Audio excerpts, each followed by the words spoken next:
Dwi am sôn am rywfaint o Gymraeg yn yr iaith Ffrangeg. Os da chi'n hoff o math yma drafodaethau, cofiwch bwyso ar subscribe. Rwan ta, y gair Ffrangeg a dwi'n sôn amdano fo ydy baragwine. Baragwine. Ydy hwnna'n swnio'n debyg i rhywbeth i chi? Meddyliwch am eiliad. Allwn ni dynnu'r tamad diwedd i ffwrdd. Terfyniad berfol ydy hwnna, dyna i gyd. Felly baragwine. So gyda chi baragwin. A be mae hwnna swnio fel? Bara gwin.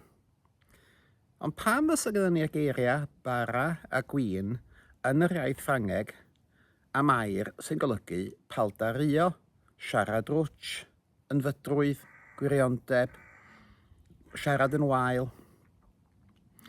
Wan mae'r gair yma yn mynd yn ôl o leia i'r ail ganrif ar 15. Felly mae o 2-4 canrif o oed o leia yn y Ffrangeg. A'r unig ddehongliad tebygol mae'r ieithyddion yn sôn amdano fo ydy yn wir bod o'n perthyn i bara a gwin, ond nid yn y Gymraeg, yn y Llydaweg. A dyma'r ffurfiau Llydaweg am y geiriau hyn. Bara gwin. Bara gwin. A'r eglurhad mwyaf arferol ydy y bydda Llydawyr yn mynd i ardaloedd Ffrangeg eu hiaith, Paris, Porthladdoedd ac ati, da ni wir ddim yn siŵr lle.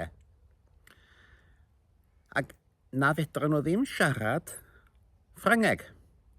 A hyn oedden nhw'n ei angen oedd pethau mwyaf sylfaenol bywyd ar y bryd, sef bara a gwin.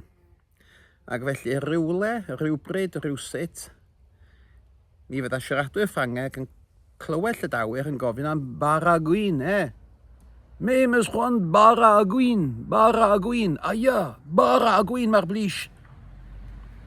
A doedden nhw'n yn dallt be o'n nhw'n ei ddweud. Ac felly, mi ddodd bara gwine, yn air am siarad rwtsh. Bara gwine.